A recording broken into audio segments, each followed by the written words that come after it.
Really hope Black Panther does not turn out to be like Black Widow.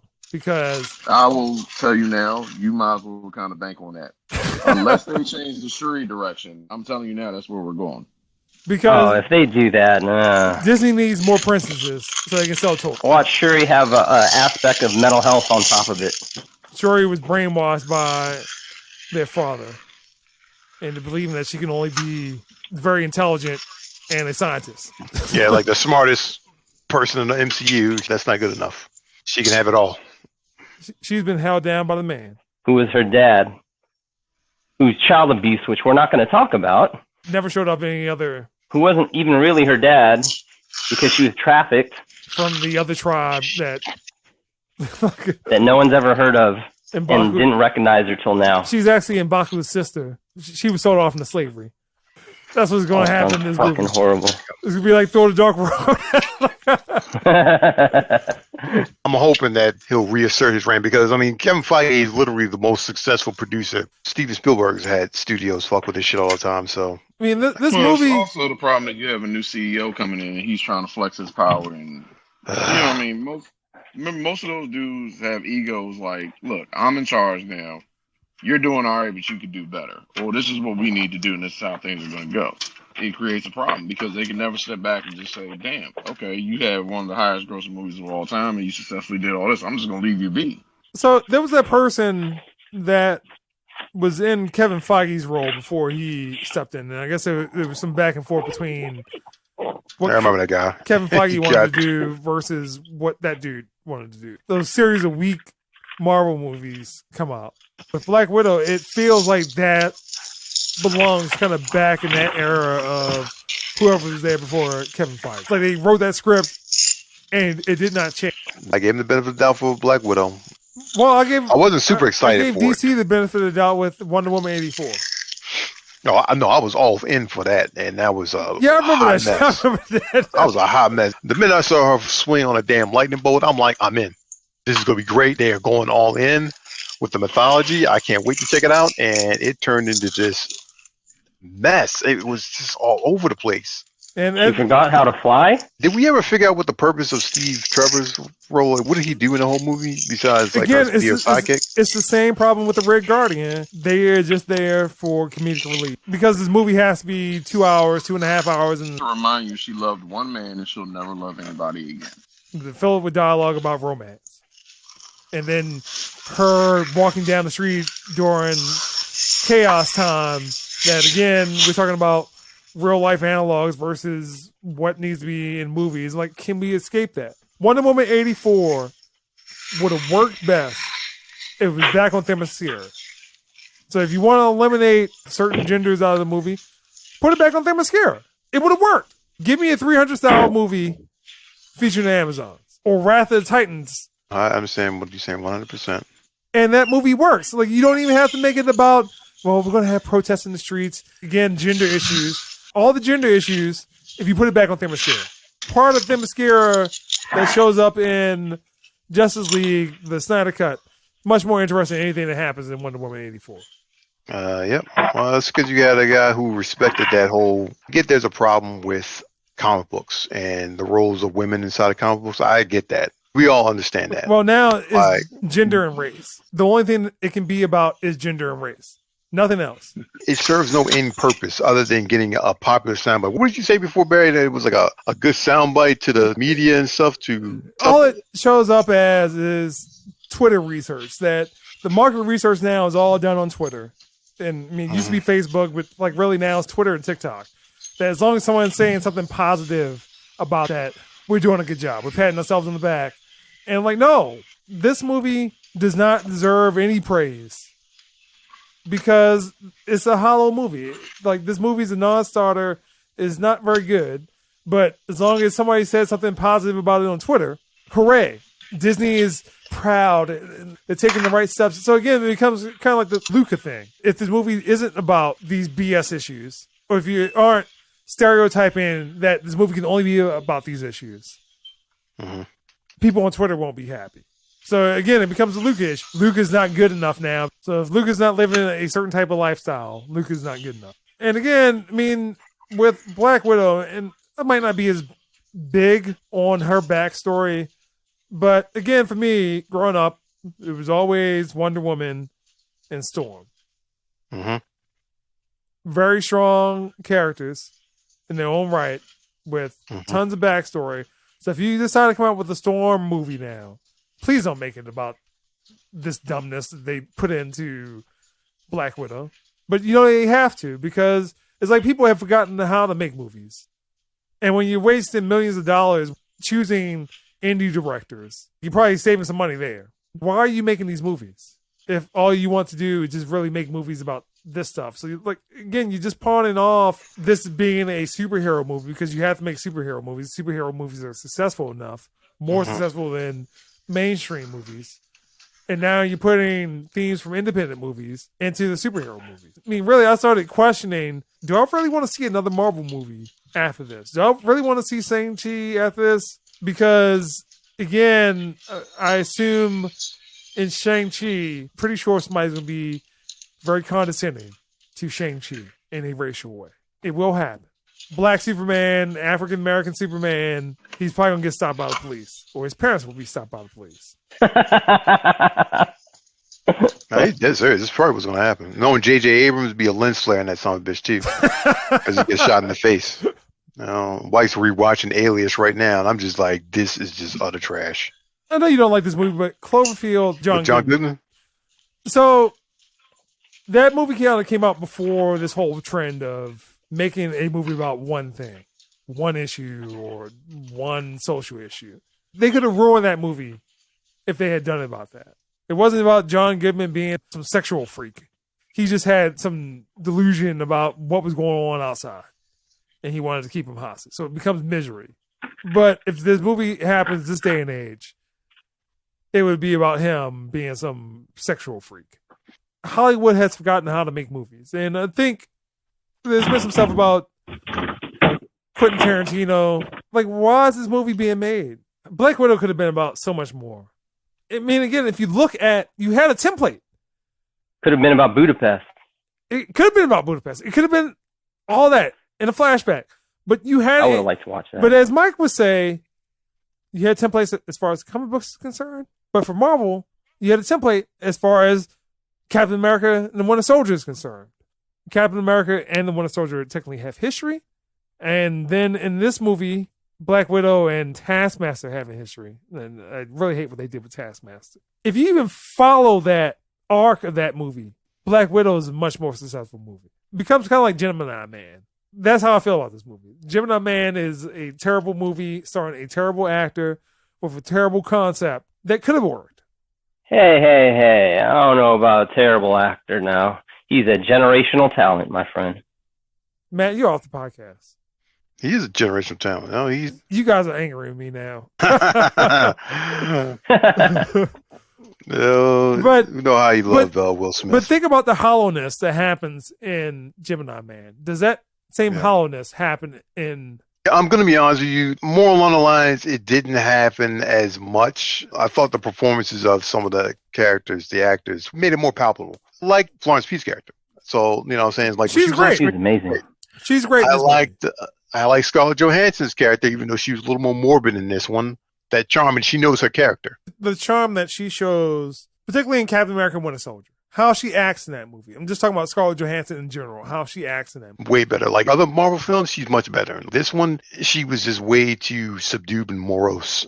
I'm going to deliver my line like this. And like I said, I blame the director for that shit. The director does not have any clue what is going on with the Black Widow character. Set them down, made them watch everything from Iron Man on up. Look at Iron Man 2. Her introduction.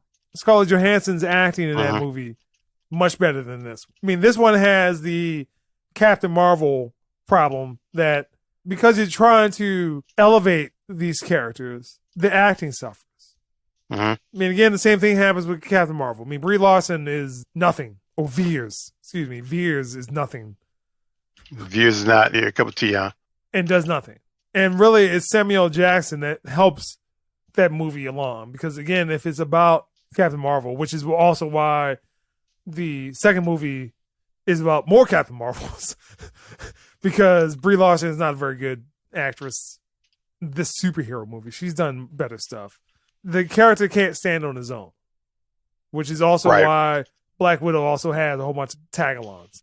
Gets overshadowed by Florence Pugh's character. Yeah, there is little that can be said about that. And like I said, the bones of the story was there because the whole double play, the whole thing about the Red Room, about taking these girls and turning them into assassins and then implanting them across the world and him manipulating the world from the shadows and stuff. That sounded like a solid plot. That sounded like the original pitch for the movie. It's just the execution was just some shit. Because the time frame of this movie, why can't it be about Hydra? Because, see, there's always this S.H.I.E.L.D. Hydra thing. So why can't it lead into something about being about S.H.I.E.L.D. being corrupt? Mm-hmm. That's a good point. Or being corrupted. Maybe they're just trying to be a little different, though, because Hydra route, but I don't know. I mean, as long as Marvel doesn't go into the whole thing where they introduce too many concepts at the same time and force us to digest it Well, that's what it and seems act like. on it and feel it. That's what it seems like. Another thing that I picked up, because I'm not sure if somebody saw like Ryan the Last Dragon, but I know Mike says this a lot, but I think Marvel needs to hire us. Yeah, but I mean, this is a game. They probably give us a Black movie to do. Like, we don't have any more really, well, Black Barry, prize. you want your Blade movie? Here you go. I'm like, no, dog. Like, give me the X-Men. Lord have mercy, yo. I will make that shit identical to the comic books. Oh, no, we want Professor Xavier to be black, and I have left the film before because of creative differences. Like, I want Magneto to be white but identify as Asian. oh, shit. I do this, So and in- I want Magneto to be Jewish, and he needs to be cut. He needs to be in the gym.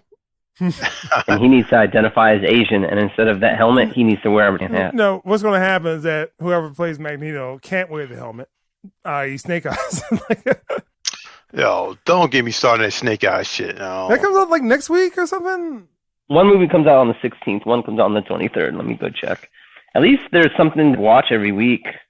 Because Loki I mean, wraps up next week? This week? No, wraps up on Wednesday. That's it. That's a wrap. Yeah, this Wednesday is it, man. Well, I guess while we're talking, how do you guys feel about what's been happening with Loki?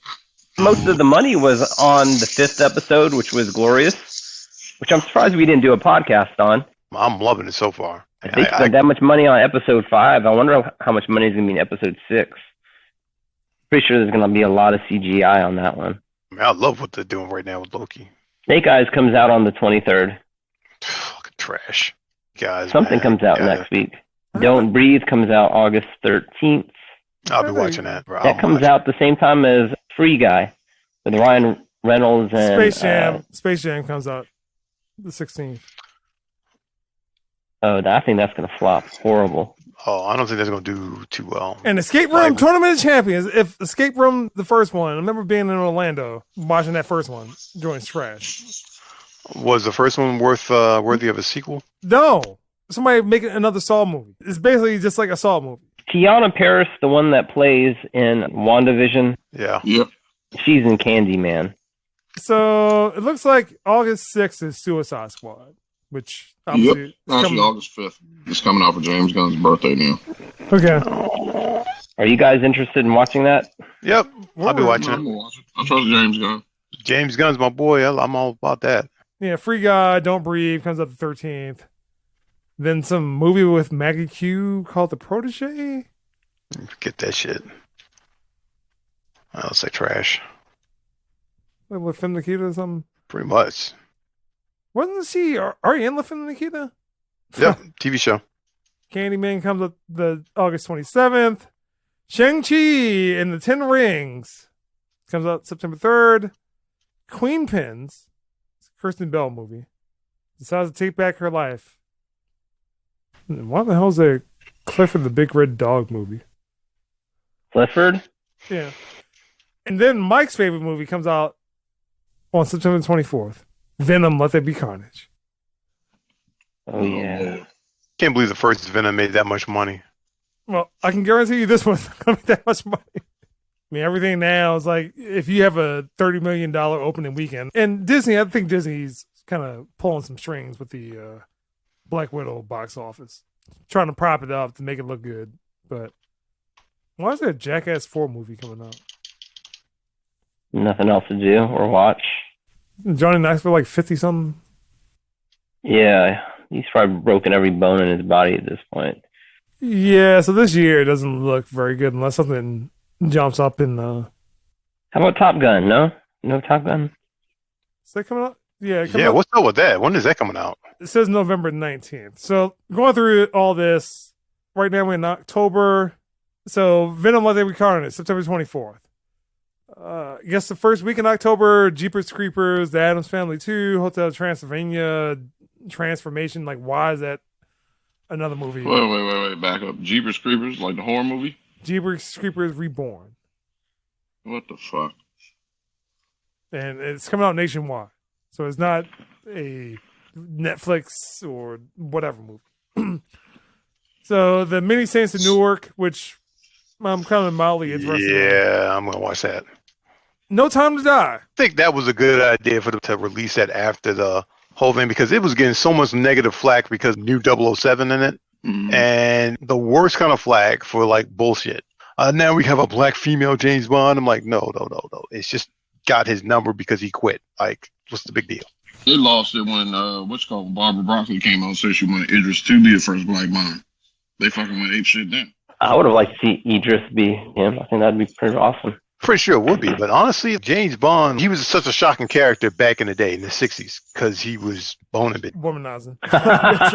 And back in the 50s, black and white, he was just grabbing them, rolling them on the floor, and having his way with them. It would never work now at all. Shaking like, I mean, and today, that's pretty mild by comparison. Ultimate male power fantasy. The milkshake brings James Bond to the yard. Man's man had a license to kill whoever the hell he wanted to kill. Daniel Craig's James Bond like took it old school and just like made it action oriented, action heavy, and less high tech gadgetry and more just him being a badass. At this point, like Idris Elba, they might as well just make a new character for him. A long time ago, he could have been your Green Lantern. It would work. Are they still coming out with that? Lantern Corps? Yeah, they're doing. So I think there's gonna be a proper Comic-Con this year. So some stuff probably will. I heard a bunch of them skipping that. Still think it's happening. There will be a proper Comic-Con. So moving on, October 15th, Halloween Kills. And then some movie. Actually was not that bad. James will be into that one. And then something called The Last Duel, which has Adam Driver, Matt Damon, Ben Affleck, directed by Ridley Scott. I have not seen anything about this movie. And It was a duel in Renaissance Italy or something like that. And I think it's in Scotland, but really? I thought it was Italy. Whatever. And then October 22nd, Dune. Oh, let me tell you something. I'll be all up in that damn theater. IMAX, goddammit. I'm not fucking playing games with that shit. Who's in this? It's not who's in it, it's who's making it.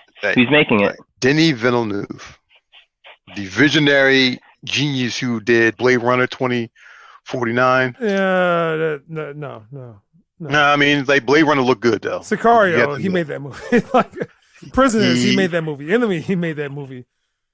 Blade Runner 2049, not good. It was a good looking movie though. Yeah. Dune, I know the story is going to be solid. Yeah. And the cast they got is good. So some movie called Wrong Goes Wrong, which is it's 20th Century Studios, which I believe that's Disney. Jackass, and then the French Dispatch. Owen Wilson, so it looks like it's a comedy. Owen Wilson. So Owen Wilson, Adrian Brody, Jeffrey Wright. Well, maybe it's not. All right. And then October 29th, Last Night in Soho. Anya Taylor-Joy, Terrence Stamp, Psychological. Yeah, I saw that trail for that. Have not seen anything about that. And then some movie called Antlers, which is Guillermo del Toro. Who's directing this? Scott Cooper, Black Mass Hostiles. Hostiles is still a good movie. Need to rewatch that. Kerry Russell, Jesse Plemons. And then we get into November, The Eternals, November 5th. I don't have good fuzzies about that movie at all. I really don't. You know what another movie I don't have good fuzzies about? On November 11th, Ghostbusters Afterlife. Have we even seen anything on that? There was a trailer out last year. That came out last year. Was that right before COVID hit? Yeah. Yeah, I want to say it came out maybe February of 2020. I want to say it was supposed to come out May or June last year, so they just put it out and then everything shut down. That seemed like Are they done filming it? Yeah, it's been done. It was ready to come out last year. What movie is this? Ghostbusters Afterlife. Oh yeah, it's done. That trailer did not. Who's turn in out. it? What you say? Paul Rudd. Who's in it? I want to say Paul Rudd. because it's like Ivor Reitman's son. Yeah, his son directed it. Paul Rudd is the main character. It's basically focused on some kids, and I think one of them's like supposed to be Egon's grandson. Kind of had a Stranger Things vibe. It was kind of like really eerily Stranger Things-esque.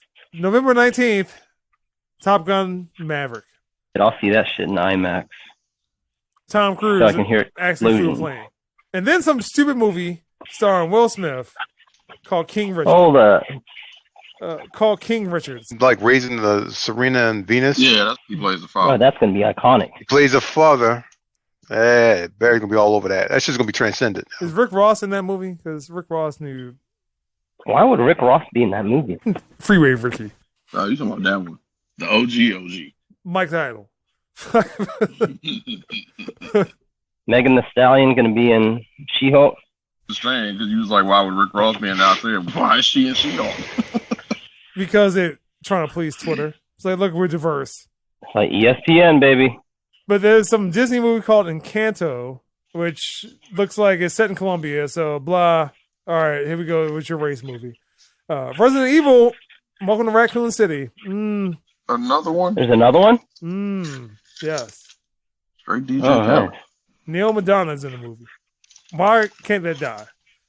It's a movie called Gucci. Gucci! Gucci! They did about the actual clothing brand. Yeah. Gucci! Who starred in that? Because I thought I just seen a picture. It of is Adam Driver and Robert De Niro. Yeah. Jared Leto's in the movie. Al Pacino's in the movie. Who Who the hell directed this? Martin Scorsese? Ridley Scott, actually, excuse me. Now, I'm a little worried about that Dune film, though, Barry. It's only the first part, What? half of the Dune story. What? Up until Paul goes into the desert. Like when he gets to Fremen, like when he goes and meets up with the Fremen and shit. Why is it only one half of the movie? Because you have to have a sequel. He said he had to break it up into 2 films. You can't condense it all into 1 film. That's BS. It seems like they are now trying to break up that movie so they don't have to go through the HBO Max single release thing. Always planned that way. They didn't cast character Fade. They're serious. Check it out, dude. Like, No. I want the whole movie. was only the Patrick first Stewart half, at? man. Where's Patrick Stewart at, yo? I had to break it up, What are you man. gonna get, son? And then there's a movie called National Champions, which is Nightmare Alley. Kurt Warner has a movie. American Underdog is about Kurt Warner. His coming from Yeah, that's AFL football to Zachary Levi's playing that. no. And then there's a West Side Story. Is there Afro-Cubans in that? Oh, yeah, I saw that in that. What Is the there hell is up Afro-Cubans with in West Side Story? Please let me know so you can appease the that? Twitter. So bot. that's the thing, is that Afro-Cubans are no longer being represented? I mean, is that the thing? Well, everybody has to self-identify with something. And is there enough Whatever, left-handed yo. people in that movie? If I don't see enough left-handed people, I'm playing. And then there's a movie called Violence of Action, which has Chris Pine, Ben Foster, involuntarily discharged from U.S. Special Forces, James Harper. Chris Pine decides to support his family by going into private contracting organizations with his friend Ben Foster under the command of a fellow veteran, Kiefer Sutherland. Covert mission, Harper must evade those trying to kill him, making his way back home. Man. Sounds interesting, but that sounds straight B-cast. Kiefer Sutherland? Come on now. Yeah, and then December 17th, which is your Christmas movie, Spider-Man, No Way Home. Not sure if that's going to get pushed, but... I doubt it. I don't think he's getting pushed at this point. And then you also have another Disney movie, The King's Man, at this point. That's a Disney movie? Well, they own 20th Century Fox. They own the movie division for 20th Century Fox. I'm not sure about that, because that was supposed to come out in 2020. I'll check that out. I think Matthew Vaughn is directing that, so... And then also Sing 2, which I remember seeing Sing in the movie theater, and not sure why that has a sequel. And then, has anybody seen anything about The Matrix 4? Because that shows up as December 22nd. I'm on HBO Max. They made you a Max thing, so I haven't... Has anybody seen anything about Lawrence that? Fishburne's upset because he's not in it. Well, he's not pissed off, but he said he doesn't understand why he wasn't brought in to film anything for the movie. He said it doesn't make any sense. Has anybody seen anything about that movie? They're on a motorcycle, and I have not seen anything about that. Keanu looked like John Wick a little bit, and that's about it. Well, you can't cut the beard because he's probably filming John Wick. No, he just started filming that now. Because Donnie Yen posted he had to leave his family for like a month and a half. Donnie Yen, he had made an Instagram post about how he loves his family. He's kind of sad he got leaving for a month and a half, but he got to do what he got to do because he's shooting John Wick 4, and Wesley Snipes might actually been added on too. Go for Wesley, man.